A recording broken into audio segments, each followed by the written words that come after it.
All right, hey guys, welcome back to the Theory of Three. Thank you for joining us.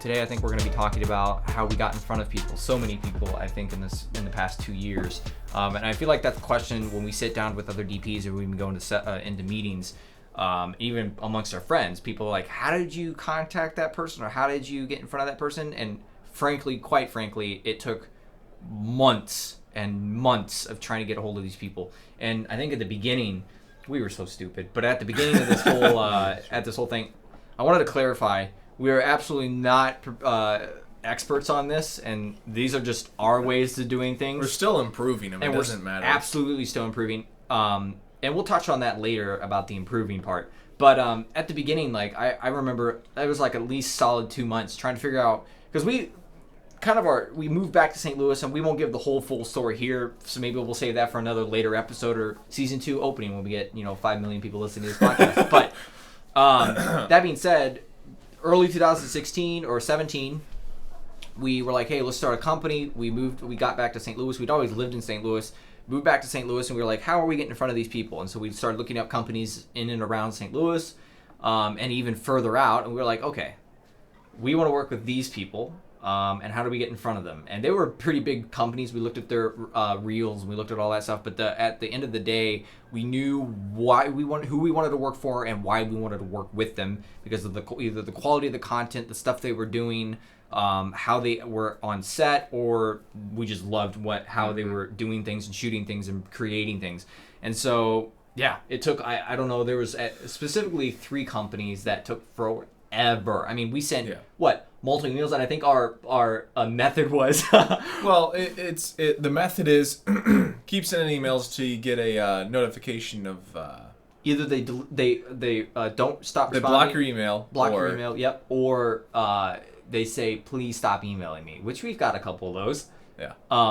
But yeah, like at the end of the day, like email as fast as you can. And I mean, honestly, that was probably not the best way of doing it. Well, we say that, but over time, the company's aspect, it changed. And so if you go back to the first iteration of emails that we ever sent out, they're garbage. They're complete cringe. They're garbage. And it's because the progression that we've had as a company, and the view that we've had, and the area of market that we're now working in is completely different than where we started. So yeah, it's a progression. It's not something you can just say, hey, it's going to happen, and just send out emails. You've got to really think about what you're saying and put some copy and time into it, and understand what your client or what the targeted audience is and what they're looking for, what your marketplace is saying. Go out and have some meetings and ask them questions saying, hey, what do you guys think about what we're doing, and where can we improve? Once you build rapport with that person, building rapport is very important. Yes. And so we were so stupid. I can name 5 things right now that we could have done back then. Well, I can also name 5 different books and courses that I didn't have, and time that I hadn't spent, hours and hours and hours and hours and months learning that I haven't spent in the beginning than what I have now, and I'll continue to spend more and more time. Yeah, but like, one, why weren't we posting on Instagram? Because that would probably been the easiest. That's taken us so long. That could have. I know. Social media. Social media in general, yes. And like, I feel like one of the biggest things for us, especially getting into bigger companies, is you have to get a hold of someone that would recommend you to this company. And that was our biggest thing. Is like the moment we got recommended from a mutual friend, someone that was at this big company, we were recommended, and we instantly were in. There wasn't a brief introduction. They were like, yeah, we saw your guys' content, love it. Come on in. And it was like, okay, this is how we should do things from now on. Which again, it's super hard to know how to do things like that. And it's really interesting to see how much I think the 3 of us had sitting power in terms of, if we sat down with someone, how well we could sell them on who we were. Dude, we could, in a sense of how real we were. It wasn't a matter of like we could sell them. It wasn't like a coercion. It was just, we sat down and we talked with them, and they liked us. We had that. Because we bought coffee, we sneaked some stuff in the coffee. They liked the stuff in the coffee, and so hence, reason why we are here. No, but I feel like in some sense, our biggest problem at the beginning was that we could not sell ourselves either in an email or on our website. And I feel like in some sense, like when we could sit down with someone, we could sell them no problem. Like face to face, absolutely no problem. Yeah, but the questions we always had were the questions we thought were answered. And so you'd go back to the drawing board and rethink how you're stating things on the website and on social media. Yeah. And try to figure out how to answer those questions as shortly and as promptly as possible without making it sound I don't know how many meetings we went to. ridiculous. Oh my goodness. And again, that was another thing. Why didn't we go to any meetups, like St. Louis meetups? I feel like in some sense, like We have. Yes. We've done quite a few of them, but a lot of the time it's a lot of people, and not to Be careful. draw Be careful. swords here. It's a lot of people patting each other on the back, and as many times as I've been there, they've. Yeah, but here's the thing. There's like circles, and there are meetups that are open. What I would say Right. to the new to beginner to intermediate filmmakers, and then there are meetups that you rarely get in touch, that you rarely get invited to. But those meetings are where you are going to meet the people you want to work with, that have the money, that are going to be budgeting you in, that are going to be that are going to spend X amount of money. And that's kind of what I feel like we felt when we started doing meetups, is that we were meeting with people, not, I wouldn't say below, but at the same tier or at the same place in life that we were. And we didn't want that. And I feel like that was one of our biggest things that we knew at the very beginning, is that we knew that if we were going to go anywhere, we had to start connecting with people higher and better and in the industry. And we also knew we were never going to always be in St. Louis. You know, it was a matter of progression. True. You know, there's that thing where you know how big a market is, and once you understand how much of a market you have, then you know you kind of understand you have to move at one point. Yeah, but see, I feel like St. Louis has gotten to a pretty good place, and there's some really good people here in St. Louis that are doing some really good things. But yeah, I feel like in some sense, like that first couple months that we had was just phenomenal when it comes to just, there was a couple opportunities that were just unexplainable, when it was just like opportunity fell into our laps, and we were, we started working with this person. There have also been months and months of absolutely nothing. Oh, you know, dude, those months still like even this year. This year's been pretty decent to an extent. But there's been moments. There's been weeks. There hasn't been months. There's been months for me. Well, you know, I mean, the company's doing what it's supposed to do, but there are still months. Yeah. You know. But I feel like in some sense, like at the end of the day, like we're being held up on so many levels right now, especially with new content coming out, and not to blame anybody on that end, but like something like, good grief, I want something to show that we've been doing something for the last 6 months. Instagram's just nothing. Instagram's been nothing, you know what I mean? Deal with some technical issues, it's also holding us back a little bit. Yeah, and I feel like in some sense, like that's been something that Instagram is a whole nother thing. Like we only started posting maybe a year and a half ago. Nah, what even a year and a half ago? October maybe. And it took us that long to kind of try to figure out, like, even come to realize that, hey, you know what? I think Instagram is important, you know? No, we knew it was important. I think we always knew it was important, but we never had the gumption to start posting because we were too worried about what other people thought. Yeah. And I've also heard from people, like, there's so many different ideas about how connecting with people. Well, let them come to you because they're gonna bring the budget if they want to work with you. And then the other people are like, no, contact. And I would say, in some sense, a little of both. Yeah. And then on the flip side of that, if you go to Facebook or Instagram, it's you post a lot, people get used to you, and then you become common. And if you don't post, then you become a recluse, and you're a mystery, which is also the same. I feel like in some sense, like I feel like a lot of the people that wait for them to wait for clients, let's just say, wait for clients to contact them for work, is going to go out of business in 3 years, 4 years. And I feel like for us, it was more of like, it wasn't us contacting people, was never about, hey, we want work.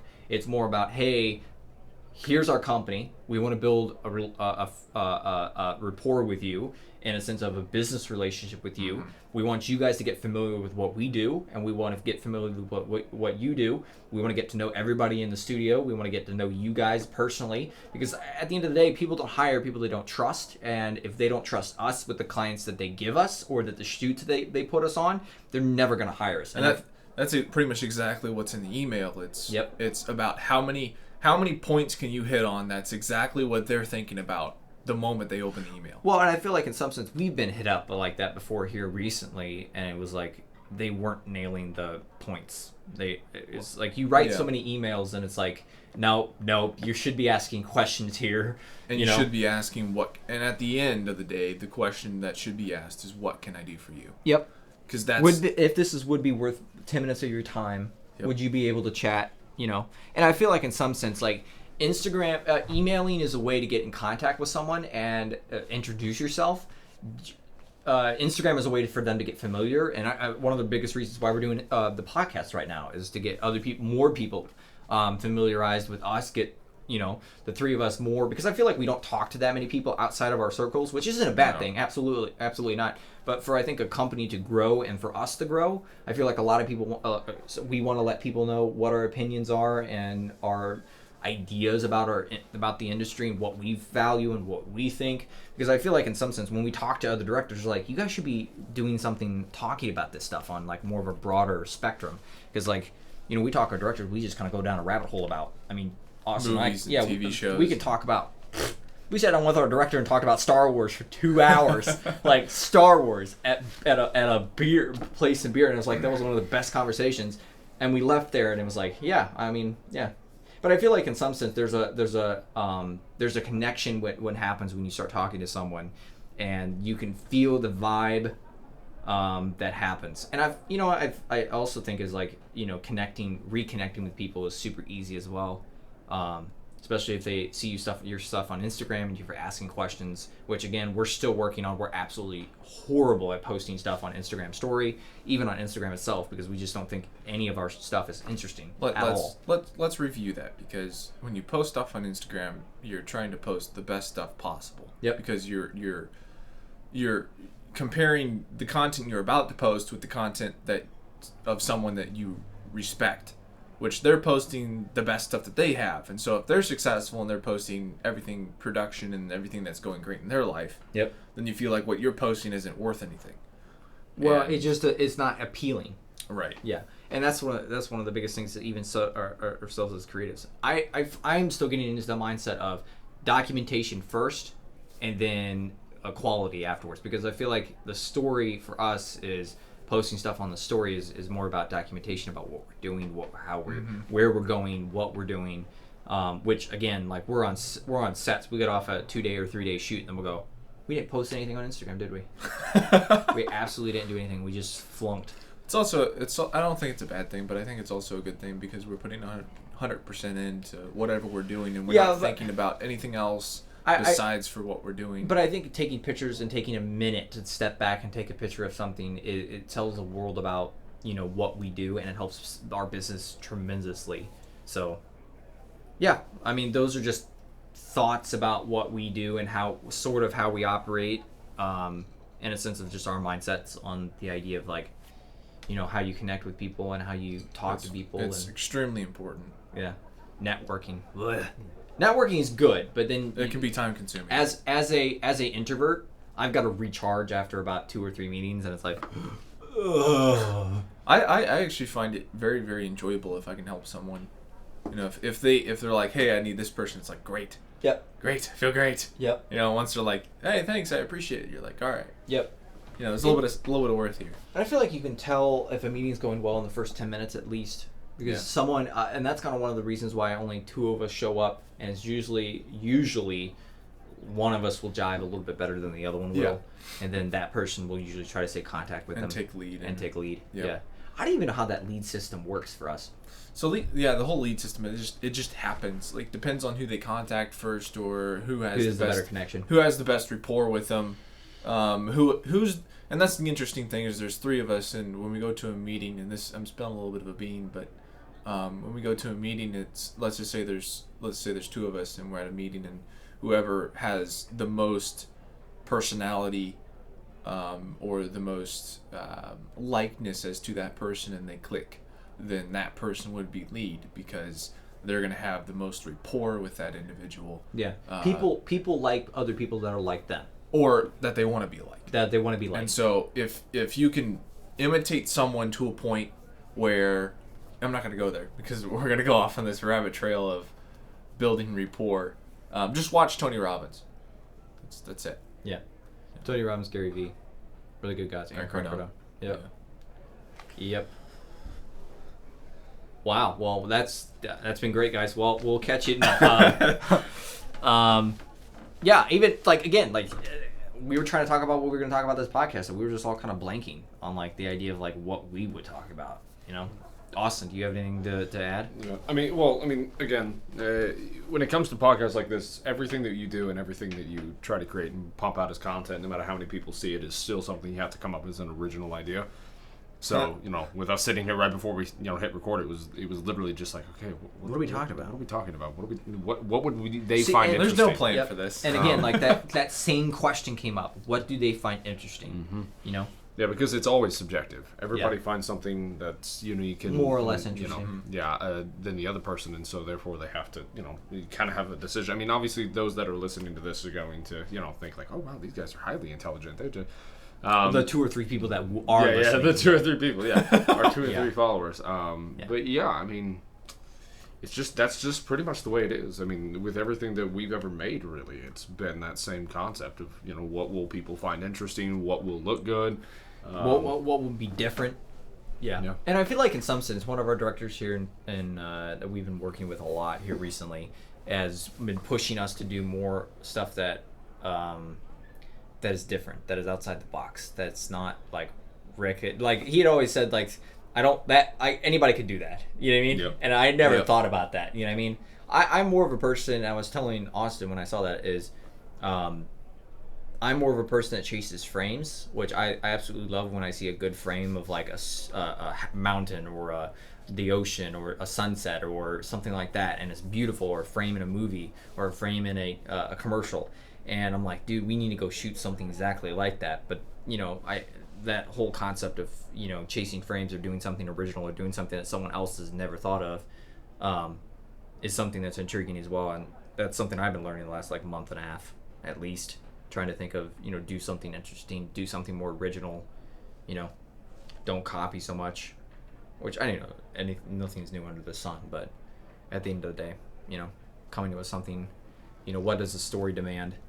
What does the story want? What is it driving at? And then how can we help tell that through, what we do? True.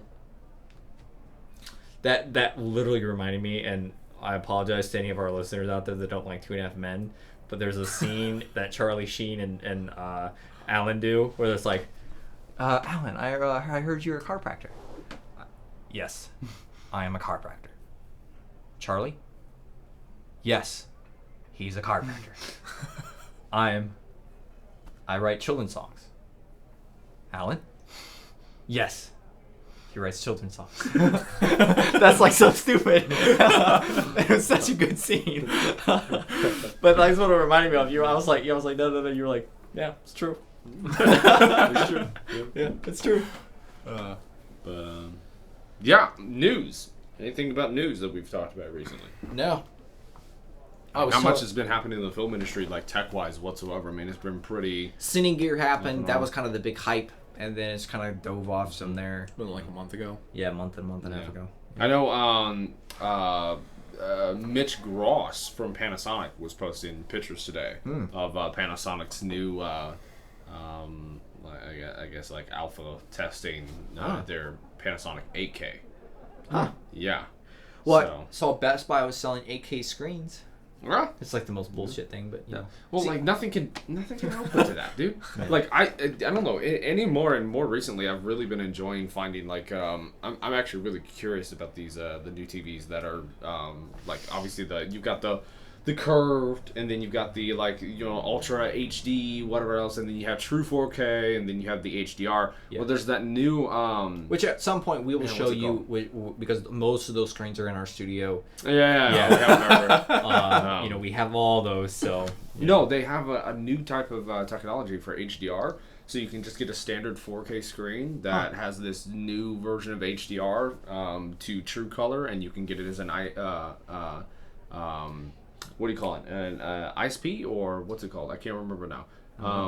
As in true color, like true color monitor, something that color graded would color grade off of. So you can see things in true color, not like the fake version or like a high def. No, it's real, and I thought that was really cool that they're actually coming out with that, because I remember talking about that with you guys a couple of years ago about how, even though they had these big beautiful 60 or 65 inch 4K screens that are HDR, you can't color grade off of them. I mean, you can use them as reference monitors to look up at the screen. Which they're fantastic for reference monitors. Yeah, we've got one up, like we got a 16 inch up above our editing suite, and I'm joking by the way.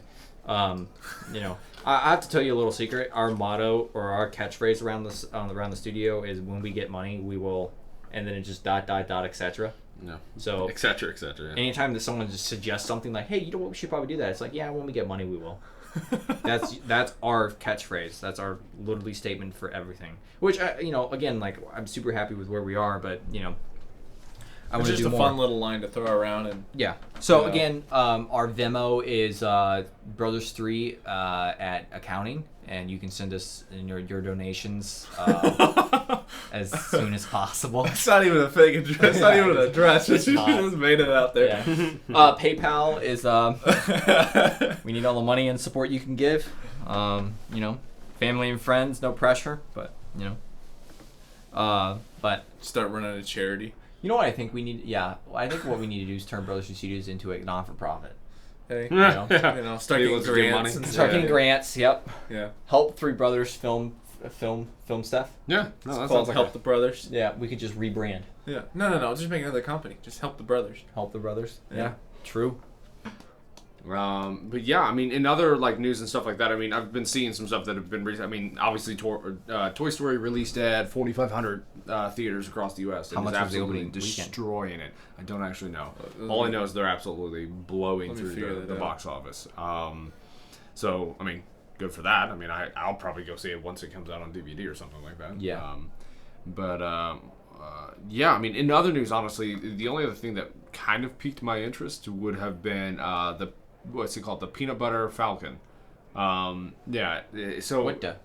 Yeah. So the film is from the Nantucket Film Festival. Oh, okay. And it won alongside of another one about that was made in it's about the Middle East, I think. But yeah, it's basically Shia LaBeouf meets Mark Twain. What? That's what it is. It's like Huckleberry Finn. Oh, I saw that. Yeah, it's Just do it. no. I don't really know how to describe it, but it is so stinking good. Is it the trailer makes me want to see it? Is it the one with the disabled kid? Yes, Dude, I watched. I saw the ad. I saw the ad on you call him a YouTube. disabled kid. I watched No. the ad on YouTube, and I watched the entire thing.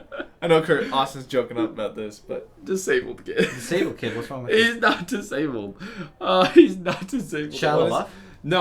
No. So the basic story is this guy who's basically Mark Twain, who's like literally just hiking his way across the country. And that's Shia LaBeouf. Yes. Okay. Bearded, carries around a shotgun, like that sort of thing. Hops on rafts and take rafts like down the river. Meets this Woman? guy or this young boy. It's technically like a middle-aged, like a teen, I would say, a teen to 20-year-old guy with Down syndrome. Okay. And the guy wants to do all these different things. Well, his dream is to be a boxer. Like a WrestleMania character. Okay. Yeah, and so like the name of the film is actually the name he picks out because he loves peanut butter, and so he names himself the Peanut Butter Falcon. And like Weird. okay, so back good. up. Do you guys remember the film that was starring Daniel Radcliffe and or Swiss Army Man? Swiss Army Man. Yeah, Swiss That Army was Man. such a weird. Swiss Army Man. Yeah, Swiss Army Man. That film, that feeling that you got watching that is the same feeling I got from watching this. Except it's real and there's no like weird stuff that's happening. So like farts and shit. No. It's so good. I cannot describe to you how stinking good it is. And the best part is, what's it? I think in the story, Is it a short or feature? It's a feature. Good. Yeah. And this the boy with Down syndrome, or the guy with Down syndrome, his sister comes searching for him Of course. searches all over the place and like gets super mad and ends up going with them on this stinking trip. Of course. How old is she? About his age? Oh yeah, Yeah, obviously. yeah. We all know. Hi. I couldn't have predicted that. Hey.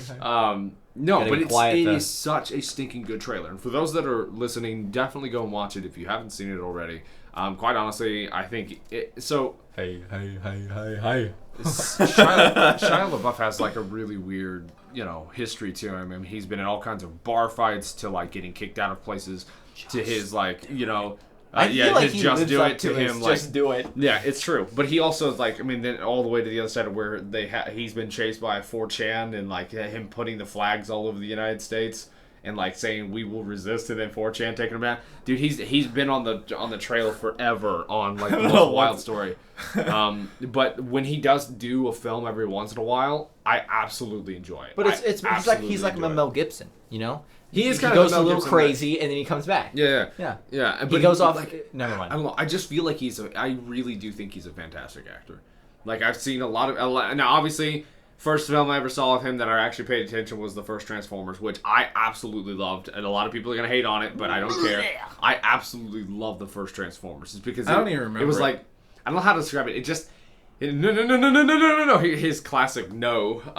But it just had something really, really special about it because they took a character like Sam Witwicky and they just let him play the role, and he just ran with it. I mean, this is not long after Raiders of the Lost Ark, and that whole Indiana Jones skull. Crystal Skull. Crystal Skull. So that was shot in 2004. And so, or 2003 and 2004 comes out. So it's just like this whole process of just seeing his development as an actor. So I'm really excited to see what that turns out to be. I can't actually wait to see it. I don't know if it's coming to theaters though. It is. But He'll probably go to Vimeo as like a paid thing. Yeah, I don't true. know how most of those films. I don't know how most of those. Go to films Google.